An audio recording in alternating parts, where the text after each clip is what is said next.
Oh boy, something bad is about to happen to Iran. My friends, many of you end up suggesting this video. From what I understand, there is a lot of tension between the US and Iran, but I guess we shall see. Before I go into that, let me ask you for one thing. If you can leave a like, thank you so much. It's the best way to show support.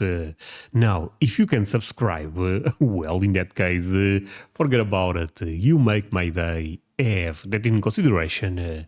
Link for the original video in my description, and let's play it. Something very bad is about to happen to Iran, and if the country has any sense, it, along with its Houthi proxies in Yemen, should be shaking in its collective boots.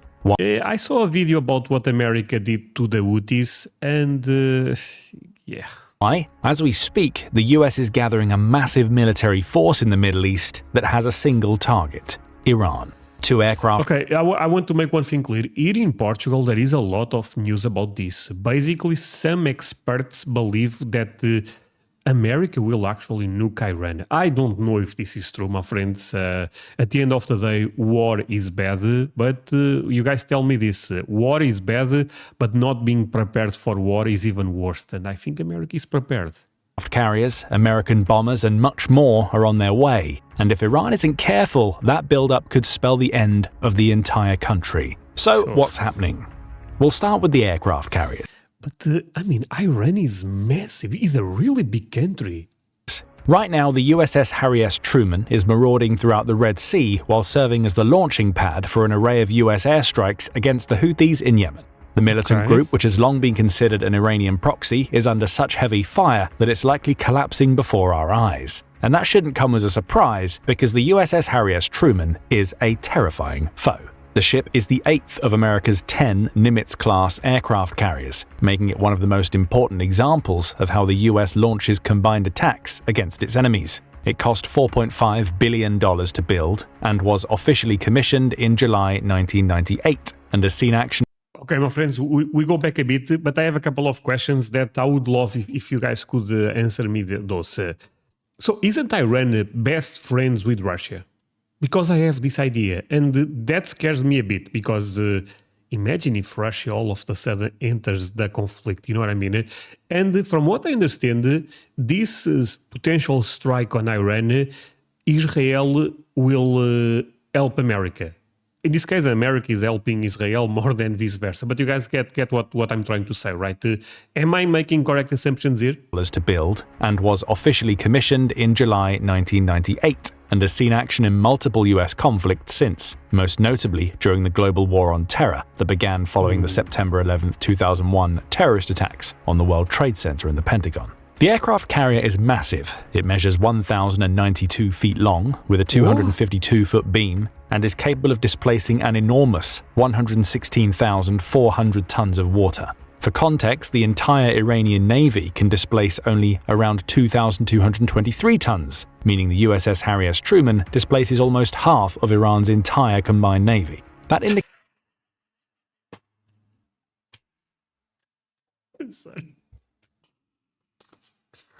Sorry, my friends. I don't apologize. But this type of, you know, the thing with America, I want to apologize. Sorry, I should not be laughing, because war is bad. I understand that.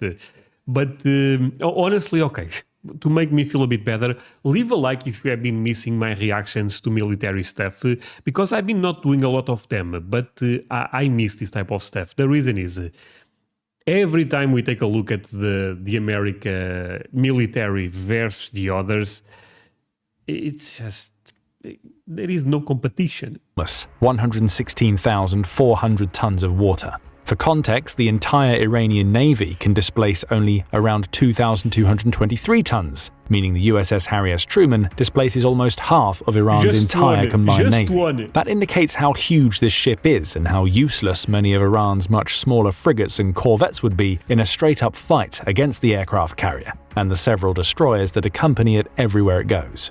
The US That's the thing. This is the mother, but there is always the babies around. The babies with the name destroyers. USS Harry Truman also has a powerful 260,000 horsepower engine that allows it to reach speeds of around 30 knots, making it surprisingly mobile for a ship of its size. It's also home to around 5,600 US military personnel, with around 2,480 of those personnel being dedicated to its air wing. And therein lies the true threat this ship poses to both the Houthis and Iran. The carrier is capable of carrying up to 90 aircraft of different types, including the EA-18G Growler and the FA-18EF Super Hornet. The ship I don't know about those jets. can also be home to anti-ship and anti-submarine helicopters, along with other fighters and bombers and search and rescue aircraft. Add to all of this its missile loadout, which includes a pair of medium-range Sea Sparrow launchers and 2 rolling airframe missile launchers to counter aerial threats, and you get a devastatingly powerful vessel. Iran, and more specifically the Houthis, have been feeling the power of that ship since March 15th. That's when US President Donald Trump ordered the first of what have since become daily airstrikes against key Houthi positions in Yemen. Satellite. Okay, my friends, there is a video also from this gentleman. By the way, this channel is amazing. That I just saw the thumbnail, but seems like America is sending the A10 Warthog to attack the Houthis. Look, the A10 Warthog is my favorite jet in America, my favorite plane, better saying.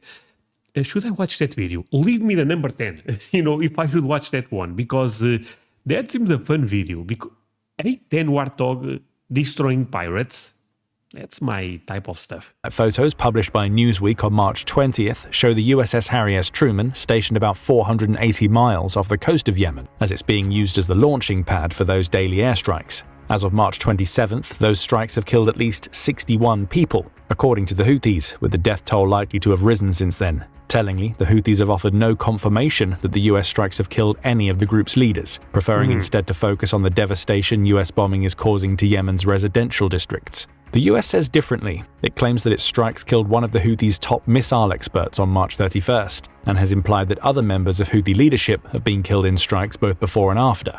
These airstrikes represent a change in the US approach to the group, with US National Security Advisor Mike Waltz telling ABC on March 16th, "The difference is these were not kind of pinprick, back and forth, what ultimately proved to be feckless attacks," Waltz claimed, when hailing the Trump-led US strikes while throwing shade on the US's previous campaign against the Houthis under former President Joe Biden.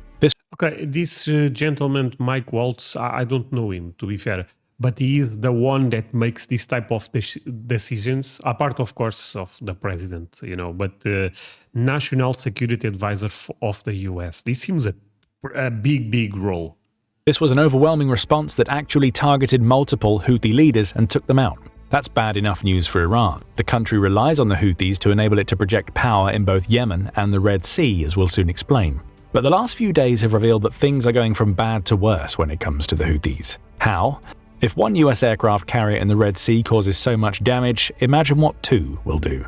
You won't have to imagine for very long, because the US is sending another carrier, the USS Carl Vincent, to support the USS Harry Truman. On April 2nd, Newsweek reported Wait, is this a good one? Please explain, I would love to know. That satellite images show the USS Carl Vincent in Philippine waters as it transits to the Middle East. That's big news, because the carrier was previously stationed in the Pacific, where it served as a deterrent to China, and it means that the US is essentially doubling its naval and aerial capacity in the Red Sea. After all, the USS Carl Vincent is a Nimitz-class carrier, just like the USS Harry Truman. That means it has the same specifications, which extends to the number of aircraft stationed on the ship. The Houthis now face assaults from up to 180 American aircraft, rather than 90, meaning Trump's Yemen airstrikes are set to become even more intense than they already are. We also know that the USS Carl Vincent has at least one F-35C fighter jet on board, which gives the US more stealth attack options in the Middle East. The carrier is also accompanied by 2 other warships, the USS Sterett and the USS Princeton, which only adds to the growing US naval power Iran faces. And there's more. The US is also That's a thing of beauty, my friends. Look at all of that. Oh my. This, for me, this is what separates America from other countries. I think the Navy is so ahead. It's kind of crazy. I mean, aircraft carriers, did I say that correct? English, not my main language. Aircraft carriers, they win wars, because, I mean, it's basically a city. You know what I mean? Also sending its oldest aircraft carrier, the USS Nimitz, to fill the Pacific gap left behind by the USS Carl Vincent. While that older carrier won't be focused on the Middle East right now, the fact that it's heading to the Pacific means it could be moved in the future if the situation with Iran escalates. Why do all of these aircraft carriers making moves in the Middle East spell bad news for Iran? We touched on one of the reasons already. The Houthi attacks in the Red Sea are coming to an end. That's bad. Okay, but maybe this is just me. This is me trying to be positive. Maybe America does not want to attack Iran, and this is just for them because, from what I understand, they are trying to negotiate a deal when it comes to nuclear stuff, right? America does not want them to have those type of weapons.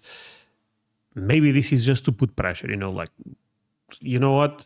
If you know what I'm trying to say? We don't want, but if you...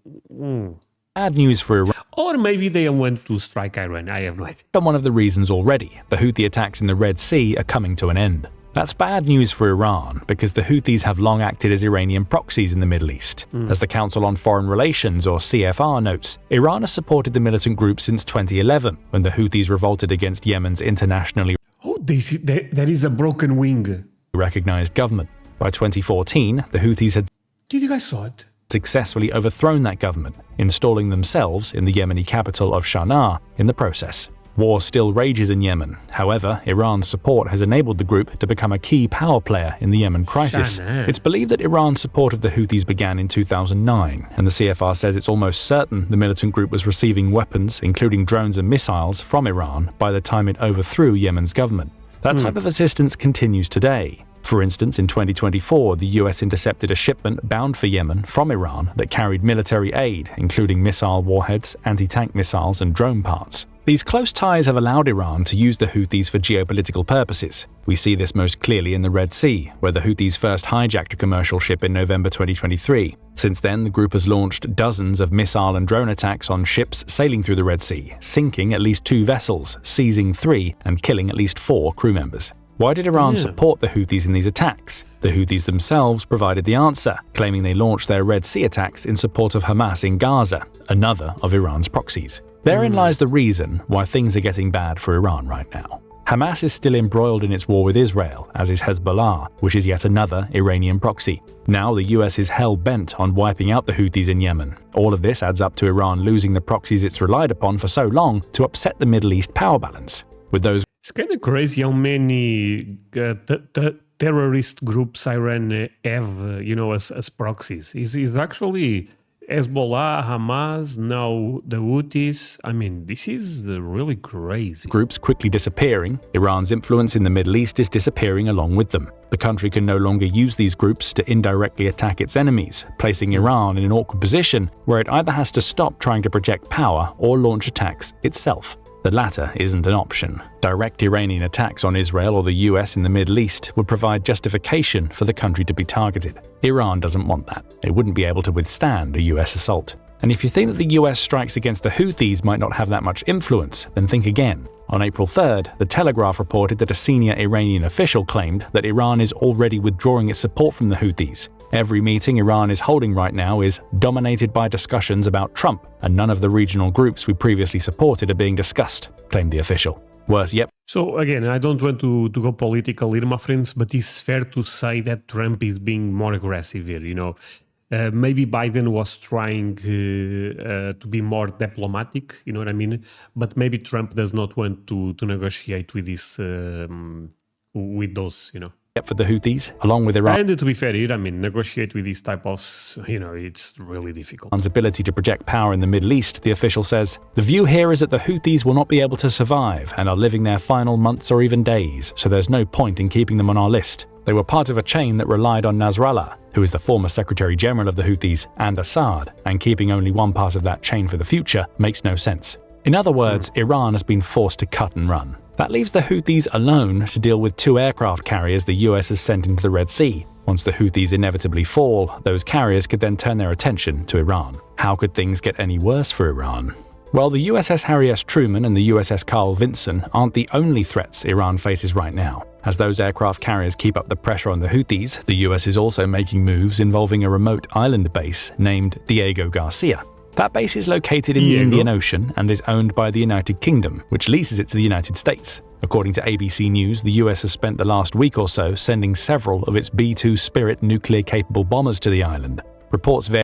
That's when, things are real. Oh, man. I'm starting to believe this may happen, my friends. On how many of the bombers the US has sent, with some claiming that there are now 6 on the island, while others suggest that the US has dedicated half of its 19-strong fleet to Diego Garcia. ABC says that the move accomplishes three tasks: increasing the United States military presence in the region, enabling continued strikes of targets in Yemen, and sending a message to Iran. All three See, my friends, I'm understanding this. Sending a message. I said that, tasks will worry Iran, though it's the latter. The problem is if the message goes with a B-2 bomber. That's a bit more... You are sending a message, but the B-2 bomber is the one delivering the message. You know what I mean? That will be its biggest concern. The US transferring B-2s. You know what? Sorry, my friends. Perfect pause. You cannot tell me this is not alien technology. This is alien tech. America did not build this. I mean, I know you guys built this, but if you look at this, if I go outside, if I see one of those, I run to where I have no idea. But if I see one of those, I'm going to say aliens are coming. To Diego Garcia comes in the wake of Trump penning a letter to Iran, telling the country that its leaders need to come to the table to discuss a new nuclear program deal. It's a beautiful plane, am I crazy? Iran refused that offer, claiming that it doesn't trust the US to stick to any deal. Trump's response... Sorry, stupid question. Every time I see the B-2 bomber, I feel a bit fascinated. This makes no sound. So, of course, I mean, we are friends. But imagine I see one of those in the air. First of all, I will not be able to see it, most likely because this is a stealth. But let's imagine he's flying very low for some reason. No sound at all. I'll always wonder about that. Because that will be creepy to see such a massive thing and zero sound.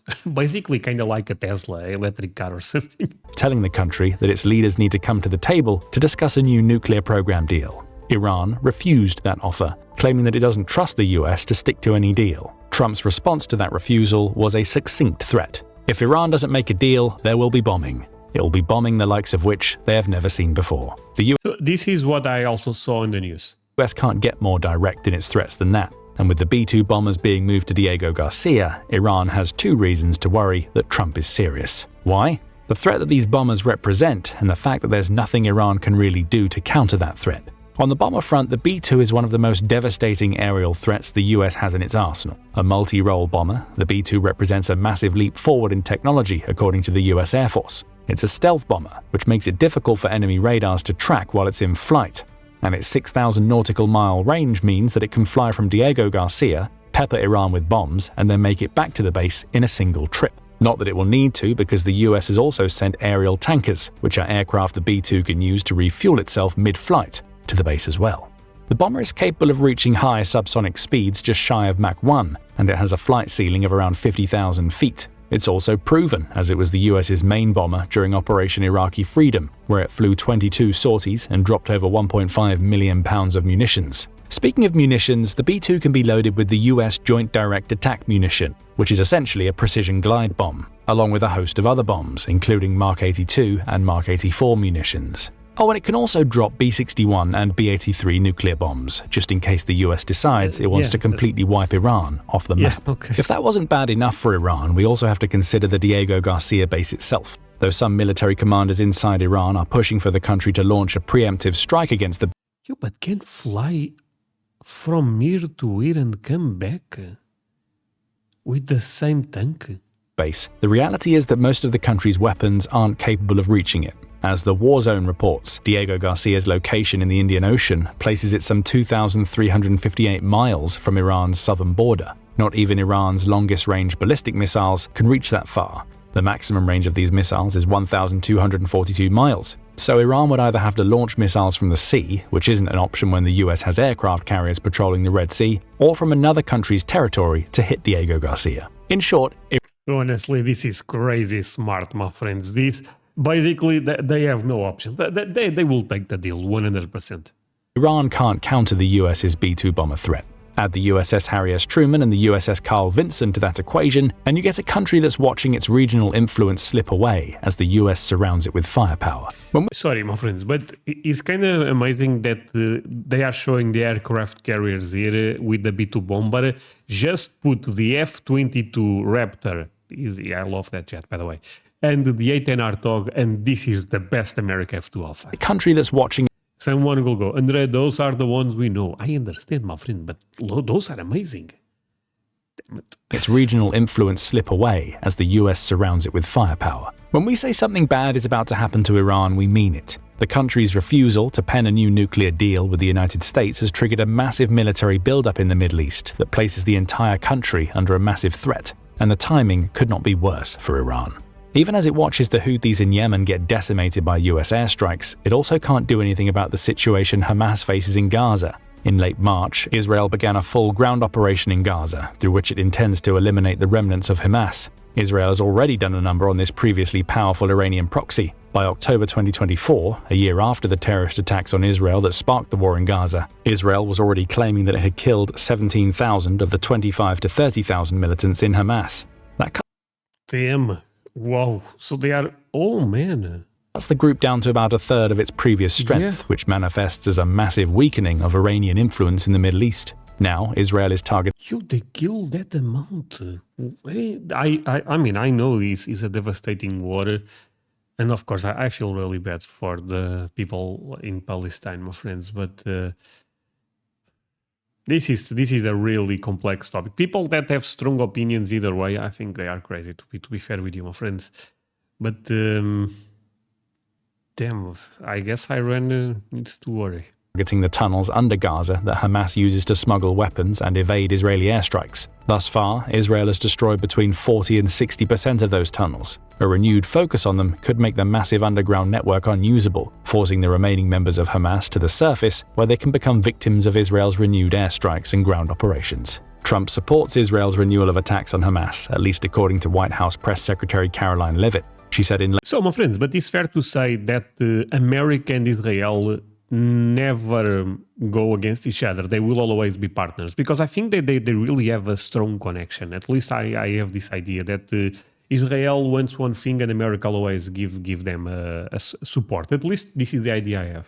In late March, that the president made it very clear to Hamas that if they did not release all of the hostages, they would be held to pay. Leavitt claimed while referencing a delayed and ultimately failed hostage transfer between Israel and Hamas. The situation, let's not forget, is completely the fault of Hamas when they launched that brutal attack on Israel on October 7th, Leavitt added, before she stated that Trump... I actually will never forget this day, because my anniversary, is that how you say it? Is in October 8th. ...fully supports Israel's actions in Gaza. That means... my birthday. ...means things are getting even worse for Iran. Not only is it facing down massive pressure from the US military buildup in the Red Sea and on Diego Garcia, but it now has to deal with a US administration that fully supports the wiping out of one of its proxies. And if Iran tries to help Hamas, as it did in 2024 with several missile attacks, it will only bring the wrath of the US down upon itself even faster. So where does all of this leave Iran? It's now practically surrounded by overwhelming US firepower against which it can't really defend. Iran can't hit Diego Garcia with any sort of consistency, and the 2 US aircraft carriers in the Red Sea are much more than a match for its naval assets, as well as being capable of shooting Iranian drones and missiles out of the sky. The best Iran can hope for is that its air defenses, which include the Russian S-300 that has already shown itself to be less than capable in the Ukraine war, will be able to stop the US bombs and missiles. Those anti-air systems may see some success, but it won't be enough to stop a concerted bombing campaign. The US campaign against the Houthis also means that Iran can't use that group to cause commercial shipping issues or control Yemen anymore. Plus, Hamas being under fire, along with Hezbollah, means that those groups aren't going to last much longer either. Iran's proxy game has ultimately come back to bite it. Where it once relied on groups that it funded and trained to carry out its dirty work for it, Iran is now being forced into a position where it has to capitulate to Trump's demands or defend itself with a military that isn't capable of standing up to the fraction of the US forces in the Middle East right now, never mind the country's full military. Middle East influence is slipping out of Iran's grasp. And no matter whether it chooses to fight or negotiate, the next few months, and potentially even years, are about to get very bad for the country. But what do you think about Iran's situation right now? Is there any way for the country to regain the influence it lost due to the issues with its proxies in Syria? Will Trump follow through on his threats to bomb Iran, or do you see Iran coming to the table to negotiate a new nuclear deal? Can Iran defend itself against the threats that are circling its borders? Let us know your thoughts in the comments, and remember to subscribe to The Military Show for the latest commentary on events. Okay, my friends, show him all the support. German intelligence reveals Russia attack on NATO is it? What? Okay, to be fair, a lot of those titles, they are, I mean, I'm not judging because I do a lot of clickbait, but what the hell? Trump is ready to bomb Iran to oblivion. Okay, my friends, thank you so much for watching. Look, I now I'm going to be serious here. Not that I was not being, but of course, war is bad, my friends. At the end of the day, there is a lot of innocent people that, you know, they have nothing to do with the crazy leaders they have in certain countries, right? But yeah, my friends, this was a really interesting one. I think the best idea to Iran, I mean, I guess this is logic, is to take the deal, do not have nuclear stuff, and move on. But yeah, thank you so much, my friends. Tell me in the comments if I should watch that video about the A10 Warthog. Leave me the number 10 if you want me to take a look. And yeah, see you guys in the next one. Bye, my friends.